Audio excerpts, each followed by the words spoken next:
Ассаламу алейкум, друзья! В эфире интеллектуально-познавательная телеигра «Эрудит» и я ее ведущий Рамзан Абуев. Сегодня у нас в гостях ученики столичной 23-й школы Исмаил Садаев и Элси Бацуев.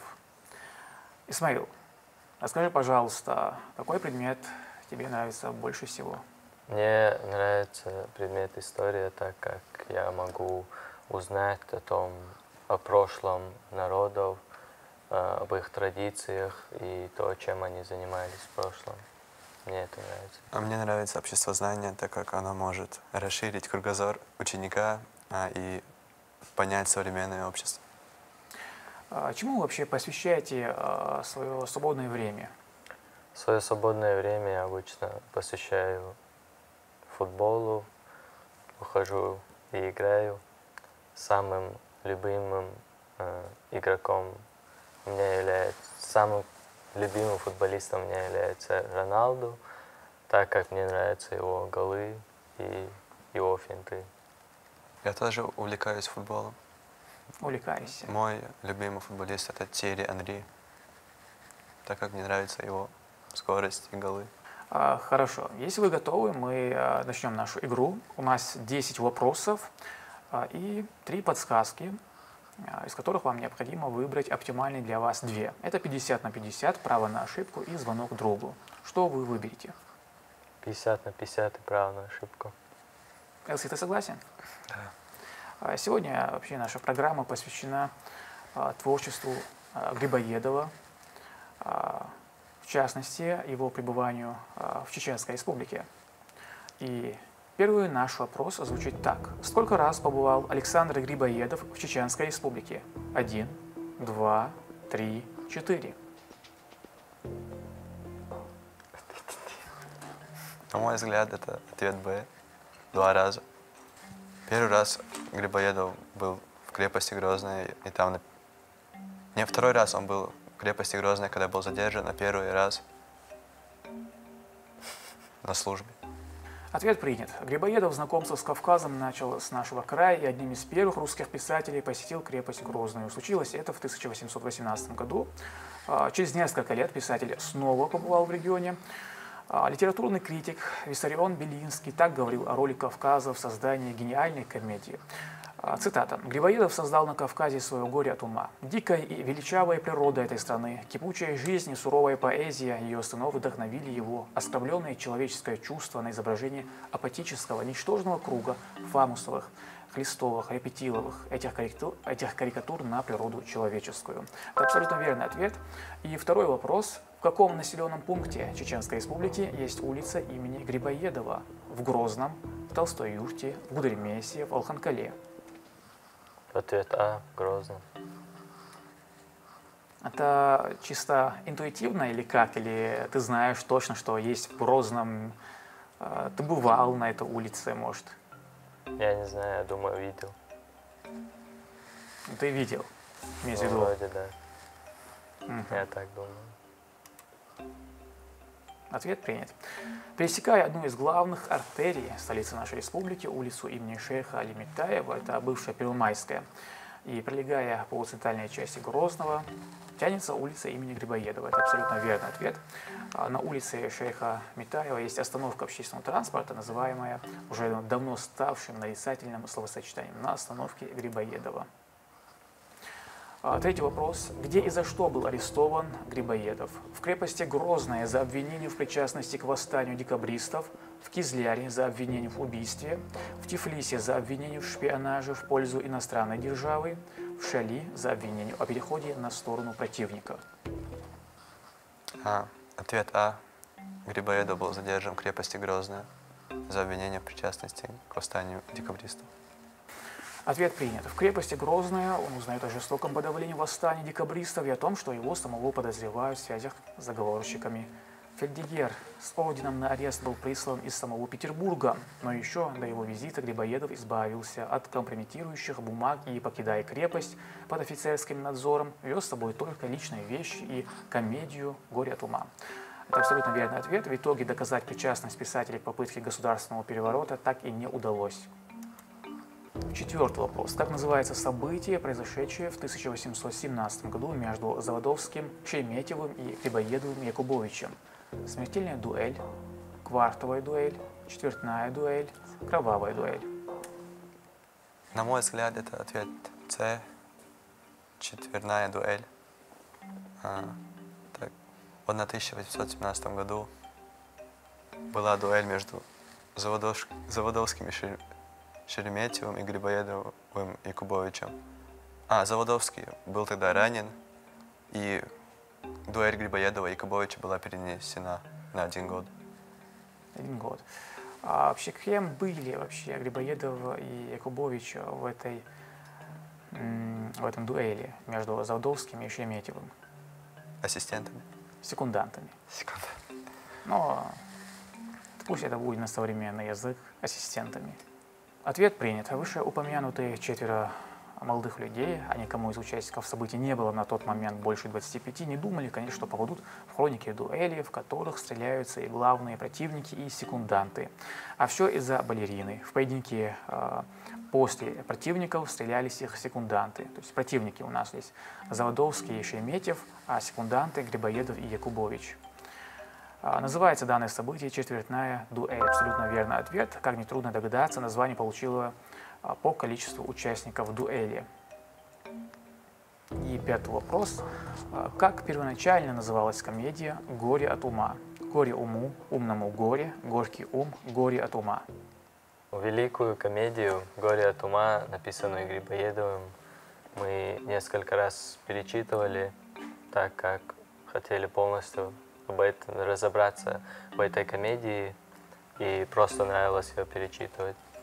Также мы изучали биографию Грибоедова, автора комедии «Горе от ума», и там также нашли то, что первоначально комедия «Горе от ума» называлась «Горе уму». Ответ А. Изначально Грибоедов назвал комедию именно «Горе уму».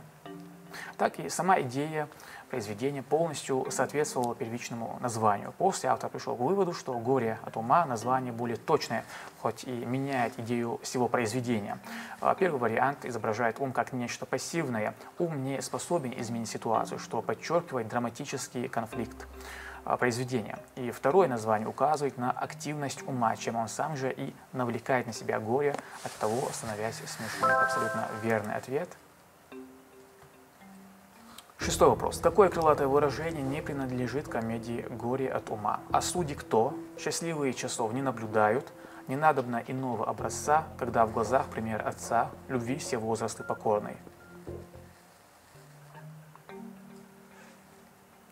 А судьи кто принадлежит Чацкому, его монолог. Счастливые часов не наблюдают принадлежит главной героине Софьи. Не надобно иного образца, когда в глазах пример отца. Такого я не помню там. Любви все возрасты покорны. Это принадлежит Фамусову. Любви все возрасты покорной. По-моему, да. Исмаил, что ты думаешь? Насчет ответа А и В, это, скорее всего, не это, потому что я читал «Горе от ума», и там были монологи, которые «Судьи кто» и «Счастливые часов не наблюдают». Значит, С или Д? Может, воспользуетесь подсказкой? Да. 50 на 50 или право на ошибку? 50 на 50. 50 на 50. У вас остается Б и Д. Любви все возрасты покорны. Д. Д. Ответ принят. А судьи кто? Эти слова Чацкого звучат и поныне. Осуждение людей, не имеющих на это права, встречается не так часто, что выражение считается одним из самых популярных. Счастливые часов не наблюдают. Фразу произносит Софья Павловна. Не надобно иного образца, когда в глазах пример отца. Это высказывание принадлежит Фамусову. И действительно, если ребенок с детства видит ссоры, проявление неуважения, словом, все отрицательное, то впоследствии он сам вбирает в себя эти качества. Любви все возрасты покорны. Это фраза Пушкина. Абсолютно верный ответ. 7-й вопрос. Комедия «Горе от ума» считается самым смешным произведением, первой реалистической комедией, последней классицистической комедией, самой популярной российской пьесой. Давай размышлять. А самым смешным произведением, наверное, нет.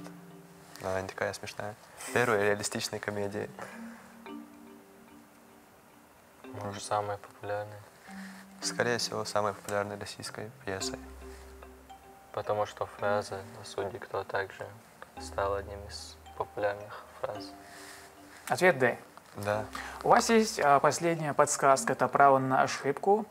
Может, вы воспользуетесь, или вы уверены в своем ответе? Мы воспользуемся. Право на ошибку, и ваш ответ D. Да, самая популярная российская пьеса. Ответ принят. В историю Грибоедов вошел как автор первой русской реалистической комедии «Горе от ума», хотя его перу принадлежат и другие произведения, написанные ранее, например, комедия «Молодые супруги», «Студент». Это неверный ответ, но благодаря подсказке вы идете дальше. В самом вопросе, в самом ответе, который вы выбрали, написана пьеса. Она является комедией. Да. Как так? И 8-й вопрос. Человек, не имеющий своего мнения, повторяющий чужие слова, пустой, легкомысленный, вздорный. О каком персонаже из «Горя от ума» идет речь? О Репетилове, о Чацком, о Фамусове, о Молчалине. В этом произведении «Горе от ума» есть довольно много ярких персонажей, которые по-своему запомнились мне. Мне как персонаж не понравился Фамусов, так как я думаю, он был довольно высокомерным и не отдал бы свою дочь какому-либо небогатому человеку, у которого нету власти или каких-либо связей.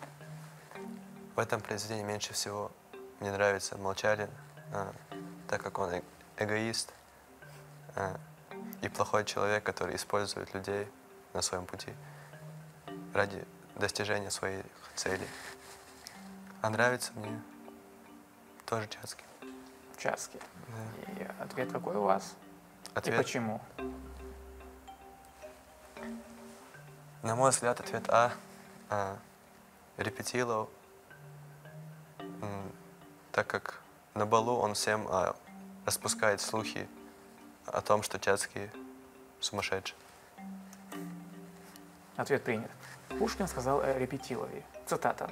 «В нем 2, 3, 10 характеров. Действительно, самая характерная черта этого персонажа состоит именно в отсутствии характера. Он – зеркало, направленное на все, что входит в моду, что выдвигается на авансцену общественной жизни. Зеркало, правда, кривое». Это Репетилов, и это абсолютно верный ответ. И 9-й вопрос, предпоследний. Что требует Чацкий в финале произведения? Карету, деньги, кольцо, дом. Чацкий в финале произведения требует карету, так как его возлюбленная Софья отвергла его, и он не хотел оставаться в этом обществе фамусовском, и поэтому просил карету, чтобы уехать из Москвы навсегда. Ответ принят. Финальный монолог Чацкого. «Вон из Москвы, сюда я больше не издок. Бегу, не оглянусь, пойду искать по свету, где оскорбленному есть чувство уголок. Карету мне, карету», уезжает далее. Абсолютно верный ответ. И 10-й вопрос. Как вы думаете, про что будет финальный 10-й вопрос? Какие у вас догадки? Что-то связанное с «Горе от ума». «Горе от ума». Комедия «Горе от ума». То есть вы думаете, что это будет про «Горе от ума», про комедию. И финальный 10-й вопрос звучит так. Как звучит эпитафия на надгробии Грибоедова? «Ум и дела твои бессмертны в памяти русской, но для чего пережила тебя любовь моя?» Никакая эпитафия не выразит всего величия этого имени. Верен как сталь, прям как клинок. Какая штука наша жизнь земная, так думал я, теперь я это знаю. 10-й финальный вопрос. Здесь надо, конечно, подумать. И спокойно подумать.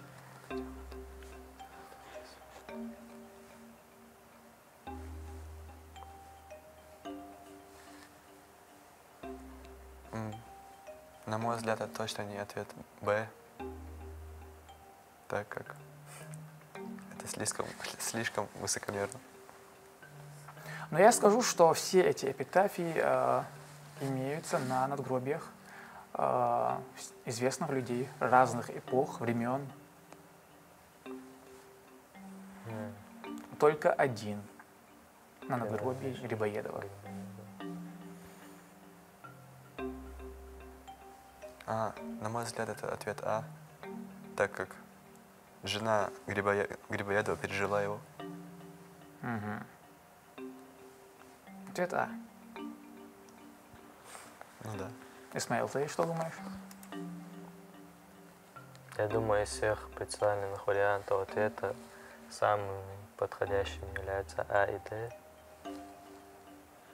А и Д. Но я согласен с его вариантом ответа. Так, а у нас ответ А. Это окончательный ответ. Да. Ответ принят. Никакая эпитафия не выразит всего величия этого имени. Принадлежит Никколо Макиавелли. Ум и дела твои бессмертны в памяти русской, но для чего пережила тебя любовь моя? Автором слова является вдова Нина. Абсолютно верный ответ. Место последнего упокоения Александра Грибоедова послужило началом создания на горе Тацминда пантеона литераторов и общественных деятелей Грузии. Рядом с ним похоронена супруга убитого в Тегеране дипломата Нина Чавчавадзе и Александр Грибоедов были супругами всего полгода. О гибели мужа Нина узнала через 2 недели после убийства в Тегеране. Она надела траур на 17-м году жизни и не снимала его 28 лет. И вы на самом деле абсолютные победители. Это блестящий результат на самом деле.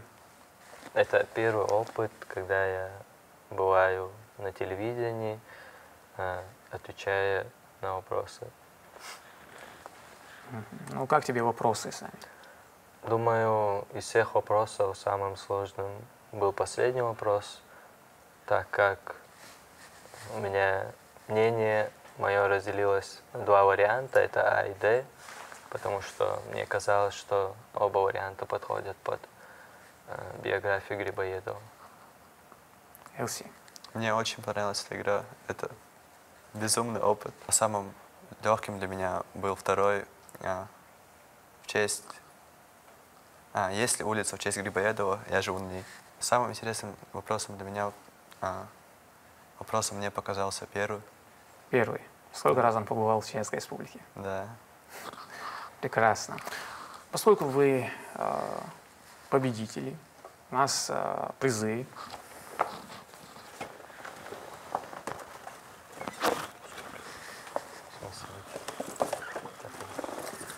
Элси, Исмаил, я рад, что вы приняли приглашение, пришли. Горд, что вы выиграли. Надеюсь, эта победа, это участие в этой игре будет началом всего прекрасного в вашей жизни. Дорогие друзья, в эфире была интеллектуально-познавательная телеигра «Эрудит». С вами был Абзан Абуев. И если вы хотите принять участие в нашей игре, пишите и звоните на номер, который вы сейчас видите на своих экранах. Адюкер Машуэл.